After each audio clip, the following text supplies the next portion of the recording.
southeast. In between it was just fields and stone walls.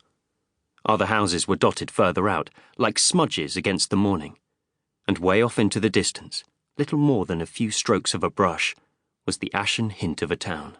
Chimneys, roofs, telegraph poles. "Before this," I said, "they lived near Manchester, is that right?" "About 20 miles away, in a village called Denshaw." "They seemed happy there." "They were in the same house for 21 years, the house I grew up in." He glanced at me. "They always seemed happy wherever they were." His mouth flattened, an attempt to appear stoic, and then his eyes instantly betrayed him as he looked at their home again. He started to blink a little faster, obviously not wanting to stand here in front of me in tears. I saved him any embarrassment by moving past him, closer to the house. At the side I could see a grey Mercedes, parked outside a garage, and then a glimpse of the back garden. "How come the car's still here?" I asked Ross. He shrugged. "The police did take it away for a while, and then, after they completed all the tests they needed to do, they gave it back. I know it sounds weird, but I didn't know what to do with it once they returned it. I didn't want to drive it because it would only..." He stopped. "Bring back bad memories. But I didn't want to sell it on in case Mum and Dad just walked through the front door one day." None of that sounded odd. I'd heard something similar on repeat in every missing persons case I'd ever worked. The idea that loved ones might suddenly resurface out of the blue, even after decades, was powerful and impossible to let go of.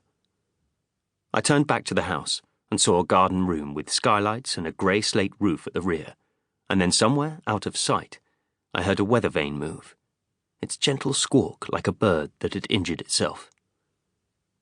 "What about the neighbours?" I asked. "Everybody got on?" "Yeah," Ross replied, stepping in alongside me again, his composure restored. "They got on well. That's why Mum and Dad loved it here so much. It wasn't just the house, it was everything. The 8 of them, the 4 couples, they were always getting together as a group, dinner parties, nights out, pub lunches.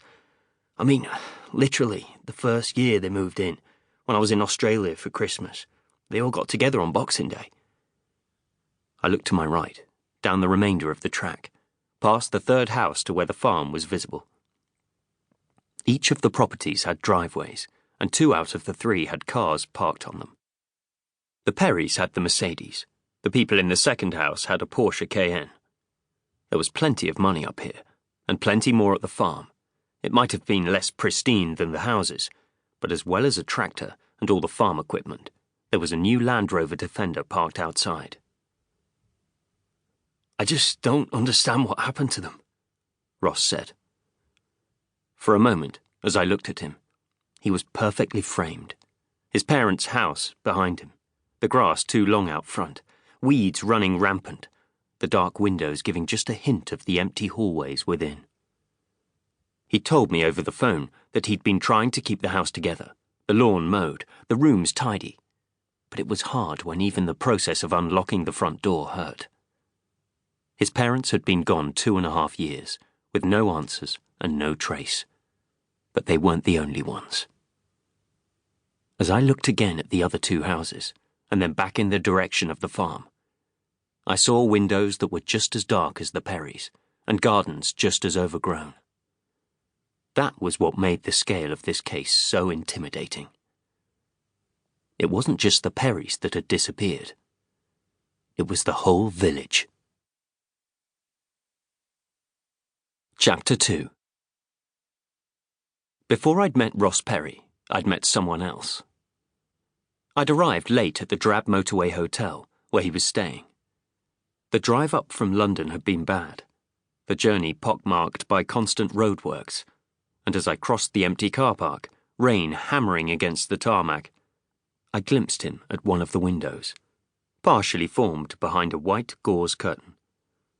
He looked like a ghost, a shape drifting in and out of existence, and in some ways, that was what he'd become. But this ghost was what had first got me interested in Black Gale. His obsession had now become mine. The foyer was unremarkable, the woman behind the counter uninterested in who I was.